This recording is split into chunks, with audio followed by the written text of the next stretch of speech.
what is going on? Thank you so much for tuning in. I am Deborah with Purusha Holistic Wellness, and this is my channel, Purusha Intuitive. So welcome if it's your first time. I upload content surrounding everything holistic, health and well-being, mind, body, spirit. We try to cover it all here, or I do. So welcome. So, I've been talking about obviously this well-being, what it means to be healthy and well in modern day, and ways that we can achievably come to this for ourselves. Everyone's body is different. We know that we're all unique. We all have different physiologies, and therefore we're going to respond to things differently, right? And a lot of times in modern day, we have this concept of a one size fits all, which really doesn't translate to reality, right? That's why anytime there's some pharmaceutical on the TV, there's that laundry list of side effects, because for some people it works in the way it should, and then for other people, because their physiology is different, it's going to manifest differently, right? And therefore trigger different things. This is why I love Ayurveda so much, because it really is the embodiment of the science of life. It's as if someone studied human beings, which I guess technically, I'm not going to get into a rabbit hole right now, but it's as if someone studied, watched every move, and understood what we as human beings need, right? And how to really dial in, make choices that honor our physiology, therefore our health and well-being.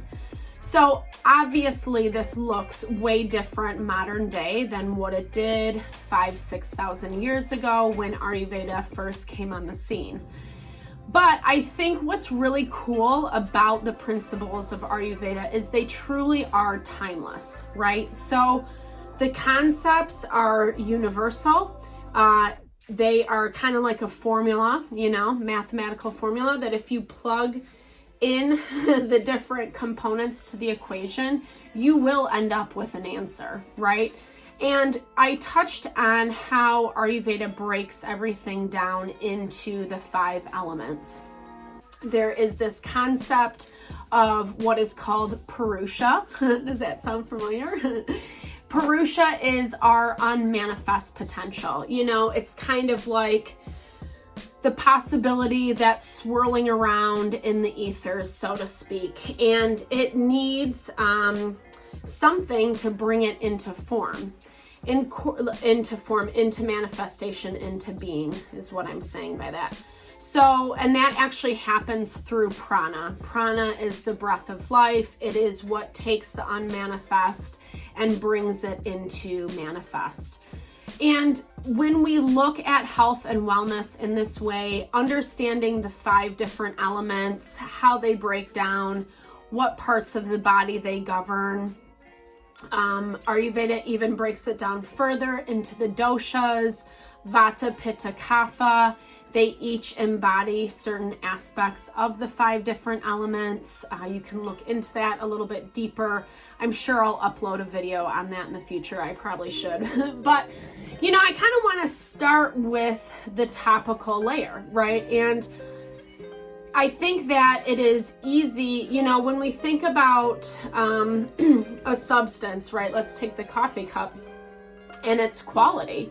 It's hard, it's rough, it is compact. And so what elements would we think would make up the cup? I would kind of assume like a earth and air element, right? Because the earth is what gives its sturdiness, its cohesion, it allows it to come together. And then the air is actually what's drying it out, so that kind of making it that ceramic type,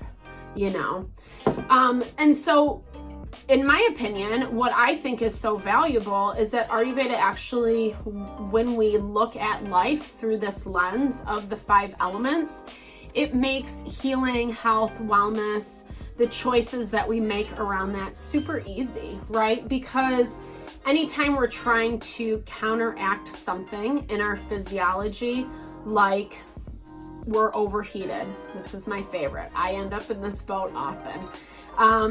So if we're overheated, we can utilize something to cool down, right? That's the opposite quality. So bringing in the opposite quality is going to balance, right? It's going to create that warmth or that homeostasis, that natural environment that the body is looking for, right? Cooling things are not specifically cold. Ayurveda doesn't really believe in consuming things cold, because it's a false sense of cooling, you know? Something can be cold, but not cooling, if that makes sense. They're two different qualities, right? We want to take something in at body temperature, so warm is ideal, because that doesn't make our physiology work extra hard.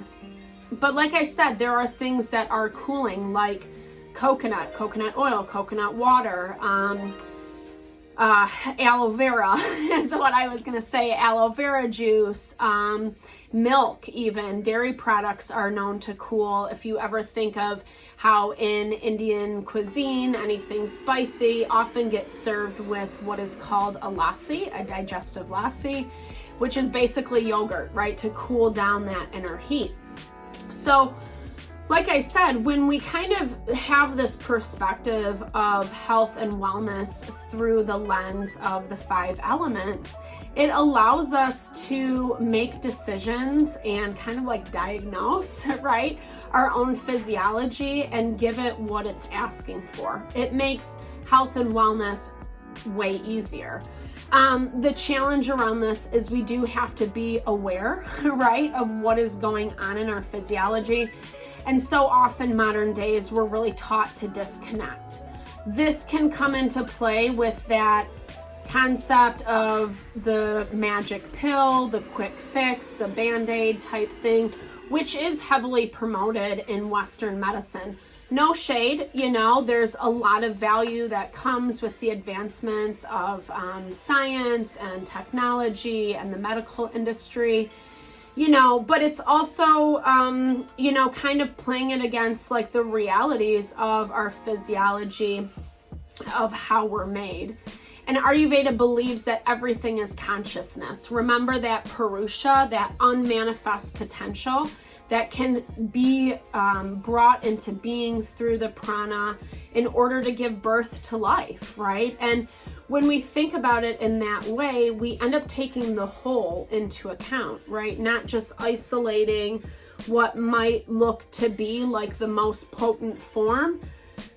Oftentimes, natural medicine is synergistic, right? It's working with multiple things synergistically to target the whole to enliven healing. And so what I love, so let's dive a little deeper into the elements. That was my goal. My little long-winded intro. You know, but the goal is, like I said, it's to kind of understand on a deeper level. It's a deeper level, but it's a more accessible level how to achieve our wellness. So if you followed the other video, we talked about how ether, space, the first element is actually located in our head. Do you know that anything we inhale through our nose goes directly to the brain? Think about that. That's like kind of big, right?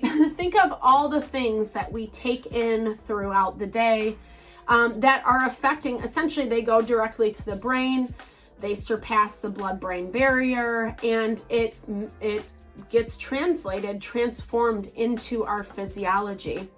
So according to Ayurveda, what is governed, like I said, the head, but what is governed, it's our cranial space, the sinuses, the nasal passages, ventricular space. So our ventricles, right? Like how we move air, prana through our lungs within our body, thoracic, our abdominal cavity, our oral cavity, our intercranial respiratory tract, GI tract, veins, ligaments, synaptic space, intercellular space, cell channels, tubes, pores, and ears. So anything that's kind of like that entrance right to the channel. So in Ayurveda, Vata, one of the first doshas, is comprised of air and ether or space, and it rules transportation. It rules our channels within the body, how you are going to get this substance from point A to point B, right? And ether is what allows the body to understand so when we inhale, it's sending messages to our brain about what we're consuming, what we're taking in. The body gets going, right? Works really hard to send messages, warn our physiology, hey, be ready, this is coming in, right? So that's kind of that first step of transformation, right? Like our body has to prepare, it has to know what's coming in so that it can work the proper processes in order to transform that into nutrients, into something that's accessible for our being. And think about it, the brain is like the main computer, right? It's the dude tapping on the keys, press here, Control Alt Delete, right? Old school. So it's basically, it's the head honcho, right? To some capacity. I mean, we have a lot of different brains. There's the gut brain, like our microbiome, right? The heart is well, we'll dig into that in later videos. I'm trying to stay on track. But so when we think about it, right? When we inhale, when our body is sensing what is coming in, the brain is the ones, right, sending those messages, getting everything, all the cells, the molecules, the proper hormones, etc., that we're going to need in order to transform that product that you're bringing in. And so think about this. This is not only, I mean, it's kind of like the, it's kind of like the first step, right? I'll read this quote by Dr. Vasant Lad. He's one of my favorite Vajas well, he came over to the US. He brought Ayurveda over to the US. He's amazing. But basically what he says is, I want to read these two parts. He says, the first subtle element to arise is sound. And through its powerful vibrations, it gives birth to cosmic space. So that concept of Purusha reverberating creates the sound. And ether space is equated to sound, right? Obviously, it's one of the senses that is in the cranial space. And then he goes on to say the processes by which they are generated and the dynamics of their actions and interactions are nothing but the transformations and permutations of consciousness. Within the field of space, the vibration or pulsation of the air element is created. The pulsation of air and space generates heat. The fire, this is fire. Sorry. Because of the radiant heat of fire, consciousness is melted into water. In turn, water crystallizes into solid earth. Each gross element is related to specific subtle elements and to the Tan mantra of the elements that precede it. So that concept of this is sequential, right? Just how I talked about last week, each element governs a different section of the body, right? And so when we think about ether, it is kind of like the first thing that our physiology comes into contact to, right? It comes into contact to. Yeah, I said that. Okay. Right? So we breathe. That's like how we function, So that breathing is bringing in our environment. That's why it's so important to make sure that we are breathing appropriately, filling up our lung capacity. If you do breath work like pranayama, that's amazing because that helps fill each chamber of our lungs. It also helps align us, right? A very easy, simple way to kind of align both sides of our being. And like we are seeing, like we talked about, this concept of space is brought into being through, through that breath of life, essentially.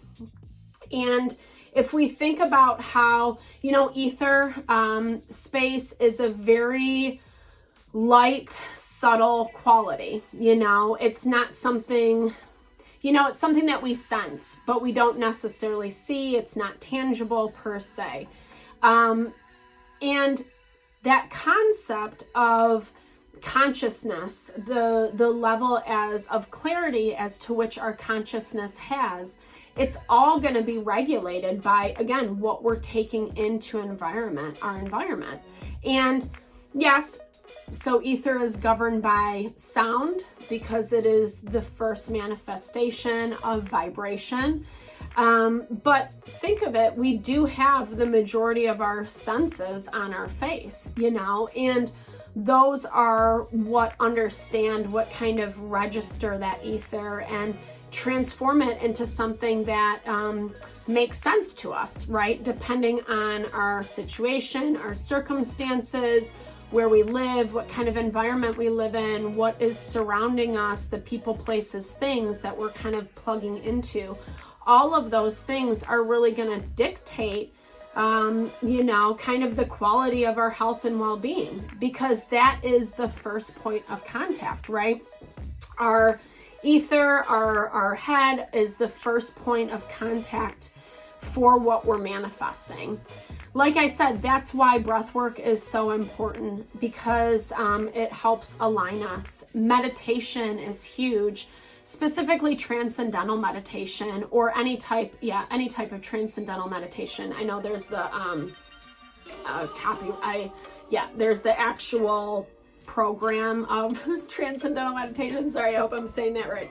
But there's other forms of meditating with a mantra and allowing the mind to transcend. There has been numerous studies, numerous reports on how valuable this is, not only for anti-stress, lowering blood pressure, better sleep, better circadian rhythms, happier mood, not only just for like the physical manifestations, but also for like our spiritual manifestations, having a clearer conscious, not feeling like, you kind of have to like worry or guess, is that person against me? Like living more in the low vibey mentality. When we do things like meditate, breath work, yoga, those types of things, it really helps align us. Yoga meaning union, right? Asanas more specifically, but the practice of yoga actually unifying our physiology, our consciousness, which comes through, like I've said a million times in this video, in through our head space. Ether also rules or governs the intercellular spaces. So the space between our cells, the space that is pure potential, the space that is conscious and it's waiting to be birthed into being. That is why I love that concept of the law of attraction, manifesting. Quantum physics has proven this, right? Bosons of a feather flock together. It's my favorite saying by Dr. John Hagelin.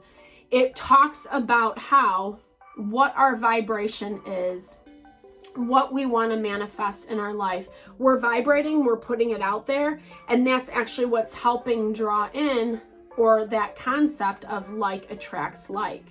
And so when we think about it in this way, that the concept that, yes, we are born with a certain prakriti, as Ayurveda would call it, a certain constitution, i.e. a certain manifestation percentage of each of the doshas. We're all born with that, right?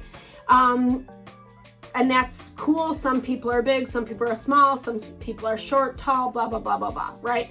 It's not about the vanity part of it. It's just about enlivening ourselves to live our best self, to live our healthiest self, no matter what we look like or what our idea of perfection is. I guarantee you, I will put that emphasis on it, I guarantee you that if you start living in accordance to your health and well-being, and what feels right for you, and what's honoring you, and in a healthy way, right? I'm not saying, yeah, this makes me feel good, so I'm gonna like binge eat on the couch. We all know that's like not great for you. Not that I'm shaming it, I do it, you know, I love my food. I wish eating was a recreation, like, you know, you could eat and not have any repercussions, but it's not the reality, right? Our stomach can only hold a certain amount of food. Therefore, overfilling, doing that on a continual basis, it's not healthy. We're gonna have repercussions of that, you know? Once in a while, whatever, you know, I think there's an 80-20 rule when it comes to health and wellness.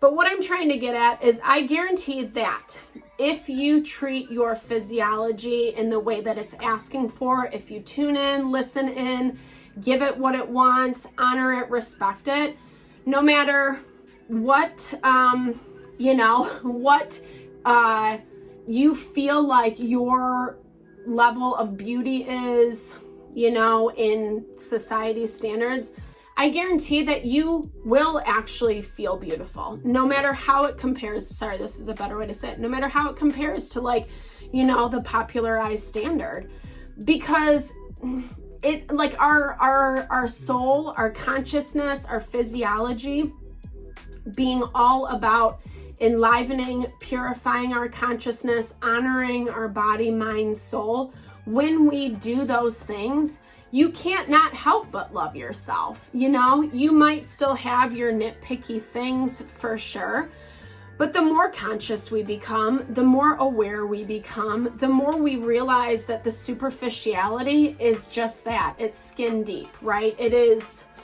And honestly, I've known, you know, I mean, I was gonna say I've known some very skinny people that are aesthetically pleasing, but not very beautiful people, right? I think we all have that story. And so it's not about the vanity. Wellness is not about vanity. Well, in a superficial, you know, society, yes, it is.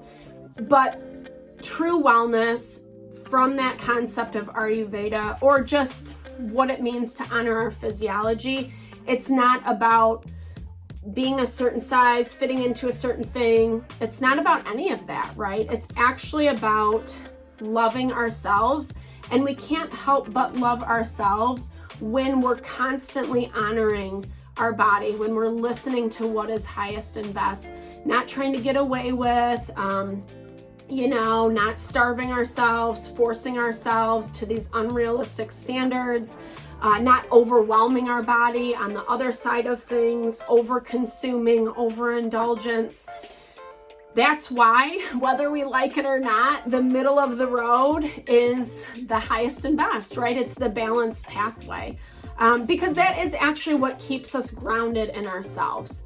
And this is all it's about. It's about living a happy life, living something that's honoring to our well-being. That's where we find our greatest joy, you know? Superficial pleasures, yeah, they're great, instant gratification, but we all know it kind of dwindles, you know, it dissolves, it fades, and there's that desire for more. When we take care of ourselves in a holistic way, we feel happy, we feel content, we feel at peace. It brings a level of peace and tranquility. And it all starts with what we ingest, what we inhale, what we take in. So I hope you guys enjoyed this short little segment on the ether element as it relates to our well-being. If you like, definitely thumbs up, share, subscribe. I would love to hear your thoughts around this concept or how this shows up in your life. Definitely make sure to drop comments below. I would love to build and grow the community always. Check out my other content. I would love to see you around the channel. I hope you're well. I'm sending lots of love and blessings, and I hope you have a fabulous day.